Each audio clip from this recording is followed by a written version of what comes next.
How to add Apple Cash on Amazon. In today's video, I'm going to show you how to use your Apple Cash on Amazon. So first, grab your iPhone and open the Apple Wallet app. Select your Apple Cash card from your list of cards. In the top right corner, you will see three dots, then tap on them. From there, select card number. You will need to authenticate with Face ID, so go ahead and do that. So once you're in, you will see all the details of your Apple Cash virtual card, the card number, expiration date, and security code. So keep the screen handy or take a screenshot. Now, jump over to the Amazon app or website and log into your account. Tap on your profile icon, scroll down to your payments under the payment section.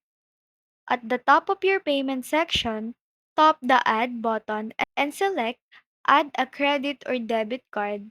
Here, you will input the Apple Cash card details you just pulled up, the card number, expiration, and security code.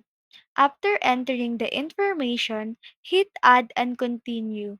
Now, your Apple Cash card is saved, and you can select it when checking out on Amazon. And that's it. Now you can use your Apple Cash on Amazon without any hassle. So if you found this video helpful, don't forget to give it a thumbs up and subscribe for more quick tech tips. And leave a comment if you have any questions. Thanks for watching.